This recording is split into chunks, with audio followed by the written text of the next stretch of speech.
All right, good evening, everyone. We're so fortunate here to have Dr. Jessica Gold. She's a nationally recognized expert in the field of psychiatry and a speaker that's regularly interviewed by many news outlets and consults for many publishing companies and media. And she's here to talk about mental health during the COVID pandemic. Dr. Gold works clinically as an outpatient psychiatrist and primarily sees college and graduate students, as well as many faculty, staff, hospital employees as well. She teaches and mentors many students and trainees as well. So without further ado, I will introduce Dr. Gold here. Hi, everybody. Sorry for being a bit late. I thought I was getting delivery and then it took a while and I thought my dog was going to interrupt all this stuff for you guys, and my delivery is still not here. So hopefully my dog doesn't make this horrible for everybody, but I shut the door and put my dog upstairs, so we're going to try it. So I'm talking a bit about mental health and coronavirus to do my best to do it kind of quickly and give you guys an overview about what's been going on. So we don't have great updated data, but from the data that we do have from the CDC, this is from June. So already in June, we're seeing a lot of people with a lot of suffering, right? So in June, if you look at the data, anxiety and depression symptoms were already 31% of people, and the trauma-related symptoms, 26% of people. This is a general population. And those trauma symptoms, when people are talking about that, that's related to COVID.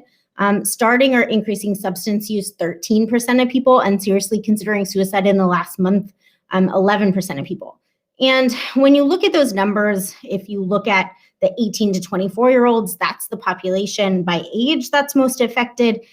Black and Hispanic populations, the ethnic groups most affected, and then broken down by unpaid caregivers, frontline workers are the populations most affected in this data. And it's definitely already more than 2019 when you look at it.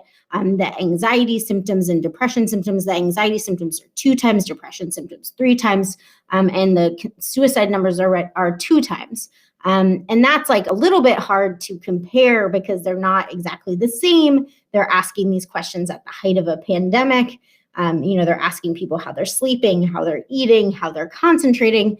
But even then, you can say 2 times something, 3 times something is still a lot times something, and people are really struggling. And you can see that too, just sort of subjectively, right? So when you look at the subjective data we have, asking our friends, asking our family, looking at the newspapers, right? Like we see that this is affecting people.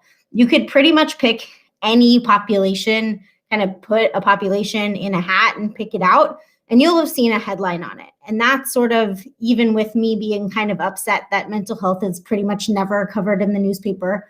And so, everybody is really struggling, and that is universal and normalized and true.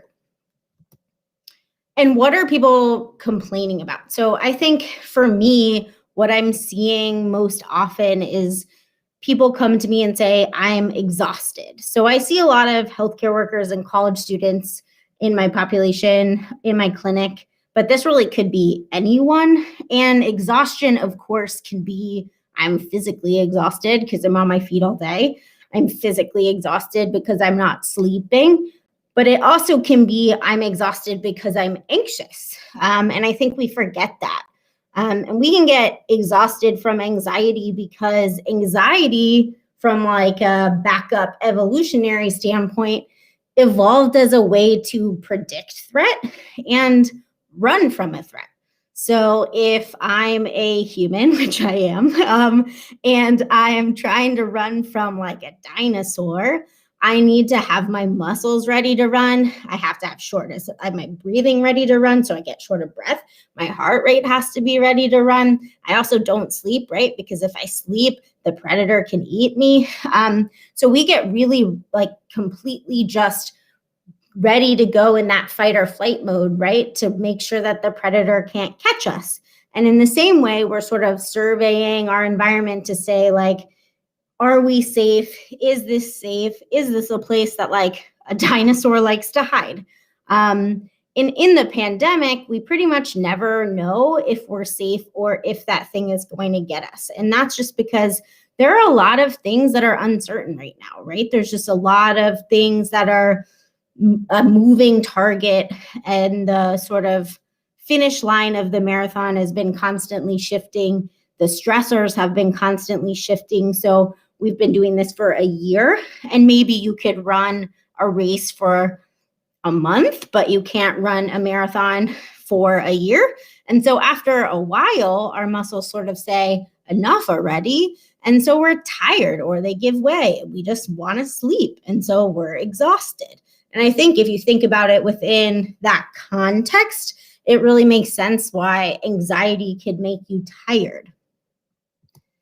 And what other things can anxiety or depression really look like? So social withdrawal is something. So I know you're probably like, what can I do to socialize when I'm stuck at home and it's a pandemic? So we can still have some version of a social life. It just maybe looks a little bit different. So social withdrawal means if everybody's asking you to do things like be on a Zoom and you don't want to do it, and people keep saying like, come hang out and do this game, or come, go on a socially distant walk, and you have repeatedly refused, that's a withdrawal, right?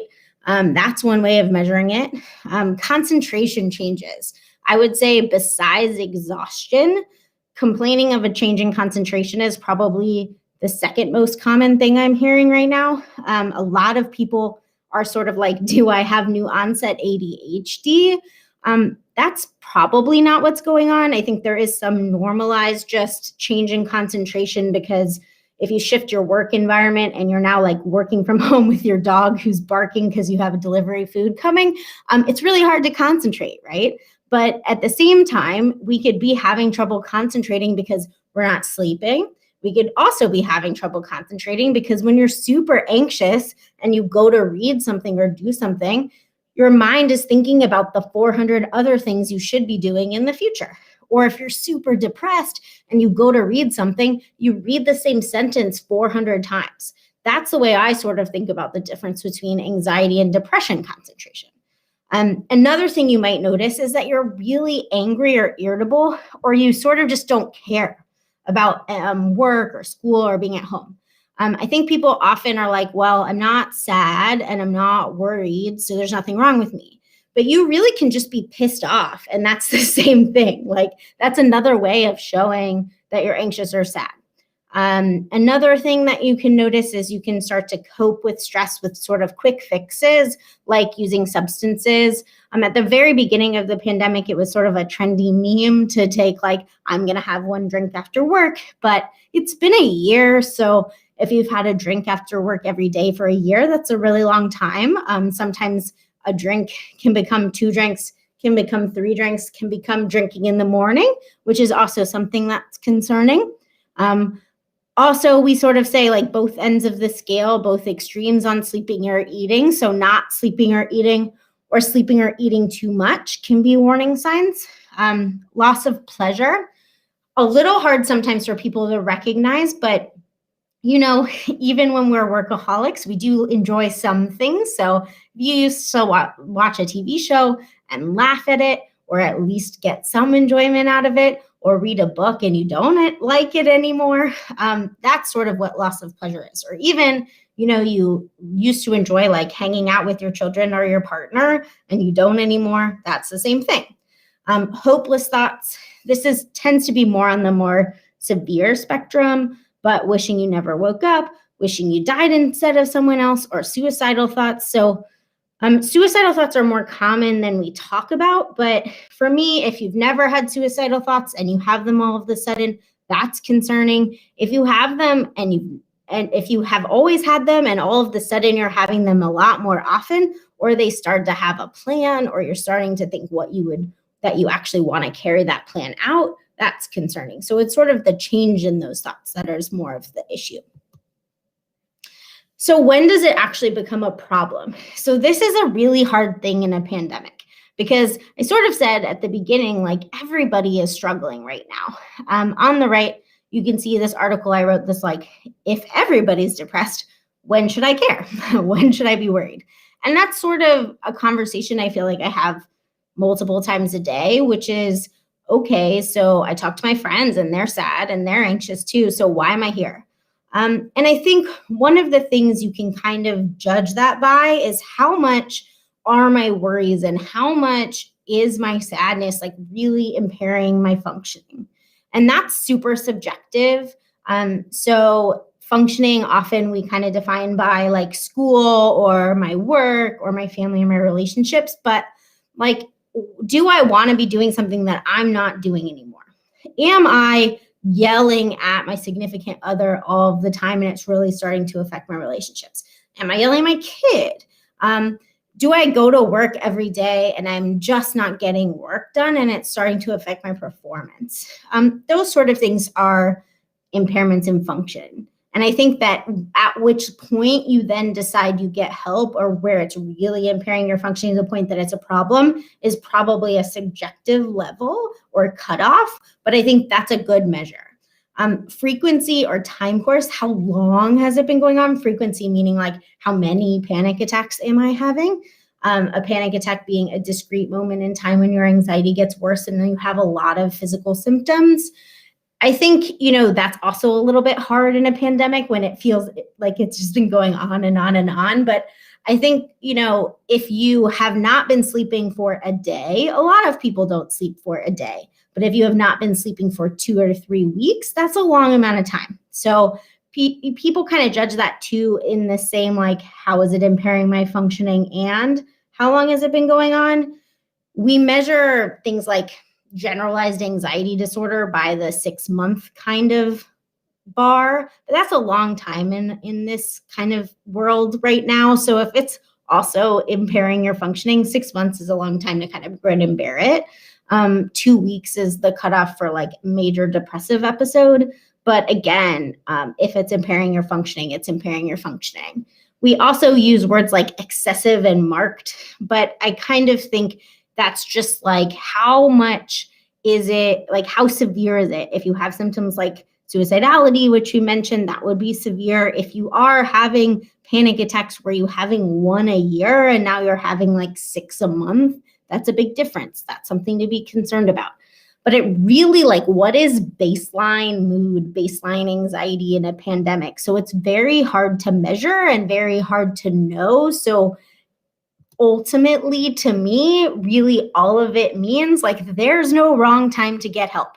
I think especially for therapy, it is helpful all the time. I think I just went through like, these are warning signs to actually get help. And I'm a psychiatrist, so coming to me probably has a different cutoff.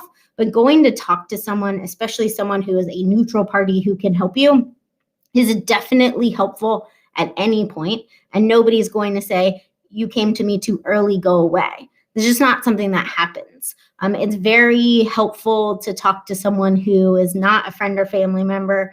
Most of my friends are therapists, and I still don't turn to them for this stuff because their job is to be my friend, not my therapist, right? I like therapy. It's been super helpful for me. I talk about it because I think it's important that people know that as a provider who sees healthcare providers, that it has been helpful for me. And it's not something I'm like ashamed about or hide. I also think, especially in a pandemic where people kind of think about it as like the pandemic is going to end and everything is magically going to get better. Mental health is going to probably be something that will get worse after the pandemic. And that's partially because trauma itself sort of has no timeline. And so it's possible that you will start to notice symptoms of trauma, which is basically this entire pandemic, months later, if not years later, and that's not your fault. That's just how trauma works. And so pay attention, and that's okay. You can get help whenever you need help. And ultimately, not every symptom or anything you're experiencing requires professional help. A lot of things can just require having a conversation with someone you trust, opening up to anyone who is willing to be that person who listens. If someone does open up to you as a friend, like normalizing and validating that can go a long way. Just listening, not trying to fix everything. And coping skills really can help. And what do I mean by that? Here are 3 sort of kind of easy tips or things that have worked for me or patients that I would recommend. So the first one is really to name and allow space for feelings. So I think in general, especially as healthcare providers, but as Americans, we're pretty bad with feelings. We don't give ourselves space to say, how am I doing? What's going on with me? What is that? We really focus on work and getting by and just kind of putting our head down and plugging along and not thinking at all about ourselves. And so just literally saying like, how am I? What's going on with me? What is that feeling that I'm experiencing? And like actually giving ourselves the space to feel that is really important. This thing on the side is a feelings wheel. The ones in the middle are the ones from Inside Out, the cartoon. And the ones kind of as they branch are the ones that are a little more advanced. They give you more words. I think it's just helpful to have words because we often say like, how am I doing? And you're like, I'm okay, I'm fine, I'm exhausted. All of those are actually not feelings. So these are all words to use, which are nice and helpful and give you more words to say. And mostly what's important about that is this kind of Mr. Rogers concept. And Mr. Rogers to me was sort of like a prophet. So there's no should or should not when it comes to having feelings. They're part of who we are and their origins are beyond our control. When we can believe that, we can find it easier to make constructive choices about what we do with those feelings, which just basically means like have whatever feelings you're having. And when we can have whatever feelings we're having, we can then do something about them. We can cope with them. I think we're pretty bad about like sort of saying these are good feelings, these are bad feelings, these are feelings I'm allowed to have, these are feelings I'm not allowed to have, or just not having any feelings at all. And this sort of says have whatever and then deal with them later, And I think especially in the pandemic, even people around the holidays were like, am I allowed to be happy? And I think we can be happy too, right? It doesn't discount people's grief to have some times where we feel happy. It just is that you are happy and you can hold space for other people. Tip 2 is find coping skills that work for you. So once you name your feelings and you have some time to actually experience them, like don't just kind of feel them and deal with them right away, but feel them, experience them, and then try to think about some coping skills. What skills actually work for you? I think that people try to often fit like other people's coping onto them, and like it doesn't work that way because basically then you think you're very bad at coping because you tried mindfulness and didn't like it. And then you say, well, I'm really bad at coping. I just stay stressed all the time. And that's not helpful either. So I think it's really helpful to try out a bunch of skills and then write down which skills worked for you and then go to that list when you feel really stressed out or really sad or really angry, and then, try them out again. They might not work at every moment and every time because you have different feelings and different emotions, right? And so when you go to that list, try something. If that doesn't work, go to the next thing. But making a list helps because sometimes when we're really feeling a lot of things, we forget that anything works. And so it can be pretty helpful to try some things out and to make a list. This app is just one that the VA made that's quite helpful for COVID. It just has like some good tools and some mood tracking things. The VA makes pretty good apps in general because they don't like steal your data and do anything weird with it. And so this is a good app to download just to have some different things to use. But, in general, some people like things that are more mental, like mindfulness, where there's apps like Headspace or Calm, or journaling, which is something that's a little bit more on the cerebral way of doing things. Or some people like things that are more physical, like running or riding a bike or running the stairs in between shifts or, having a weighted blanket. That's also a more physical way of coping. Whatever works for you is what works for you. Don't listen to your friends and just do what they do and get mad if you're bad at it. Within the coping skills, I think I just want to point out that it's also important to have social media, like media limits. I like this tweet because it kind of, it adds self-care. It adds media limits to self-care. We definitely need to stay informed as part of our jobs. I believe that being a healthcare worker, especially advocacy, is critical to what we do. But, the news is sad. The only thing I've liked in the news in the past year is that cat lawyer. And I think it's the only thing that's made me laugh in the past year. So if you're going to watch the news, watch how it's making you feel. If you're grinding your teeth, if you're feeling angry, if you're feeling sad, take a break. Do something you enjoy. If it's messing with your sleep, try to not watch it before sleep, try to not scroll before sleep, try to take a break at least like 30 minutes before sleep and do something else, like read a book, listen to a podcast, anything. Whatever works for you, I think is definitely helpful, but try to pay attention to the fact that limits are okay. The news keeps going and you'll probably still get it in the morning. The third one is self-efficacy. So I think especially in the pandemic, we're just like really not getting as much done. And part of that is going to be some sort of acceptance that we're just not going to get as much done. But another part of that is also to make us have a to-do list that's doable. So part of that is coming up with a to-do list where we can say, okay, instead of these huge chunks of things, I'm going to set up a longer to-do list that has doable things. So we tend to make this to-do list that's like this really long, like I'm going to write a manuscript today. Like that's the thing that can take months. So instead you should break that up into pages or sections or whatever. And so you can cross things off. Even put things on your to-do list that are like silly and you know you're going to do them, like write an email back to someone or like eat lunch. I don't know, whatever helps you cross things off. And so at the end of the week, when you look back, or even the end of the day, when you look back, you say like, oh, I did something today. And that's really important in a sort of Groundhog Day, every day looks the same, I didn't do anything today, feeling that we have in the pandemic, and sort of gives us the way to say like, turns out I actually do things. It also lets us have a little bit more space for the self-compassion aspect, which we don't have, which we typically go, I'm useless, I do nothing, I'm not even gonna bother with this week.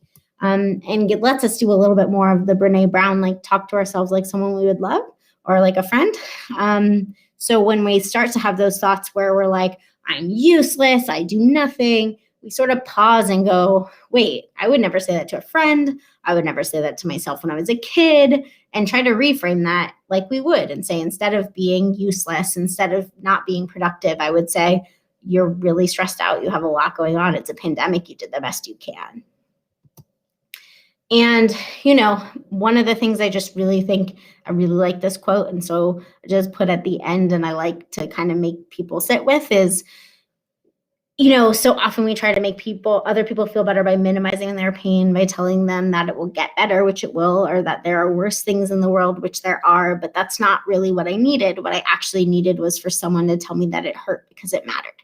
So I just like this quote in general, and like sometimes to end with it and sometimes to put it somewhere else in my lectures, because we often problem solve, or problem solvers, especially as clinicians, and a lot of what people want is the validation and normalization. And that's what I'm here to tell you, which is that a lot of what we're doing matters, and a lot of what you're doing in your jobs matter. It's been really hard, and that's true, and that's valid, and anything that you're feeling is true and valid.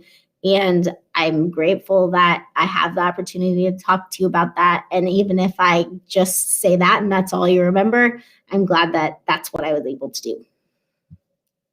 Thank you for letting me talk to you. I'm here if you have questions. I don't know if anybody's hanging out or not because I can't see.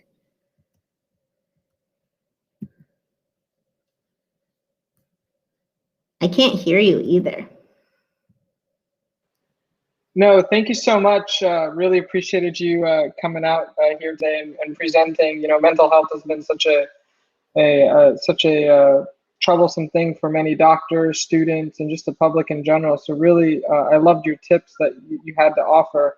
It's very hard as a physician myself to say, hey, you're not supposed to achieve as much as you need to during that day, since we're also type A. But no, I have a lot of comments here. You know, I'll just share some of them with you. Some of them are funny. You know, dogs are key to mental health during the pandemic, so all is excused. Thought it was pretty funny. She's upstairs just and so many people just said thank you. So really appreciate it. Yeah, and so I don't want to take up too much of your time because I heard your dog barking, so I'm sure your food's there. But thank you so much. Really appreciate it, and we hope to have you soon. Yeah, thank you for having me. Sorry, she's barking the whole time. I told you she was gonna do that. No, it's all good. It's all good. It was funny. You have the dog trained with like Pavlov conditioning, so whenever food comes, the dog barks. That's awesome. I wish I had a dog like that. So she does that and she sleeps in. It's some kind of something. I would be a bad parent. Take care, Dr. Gold. Thank you. Thanks. All right.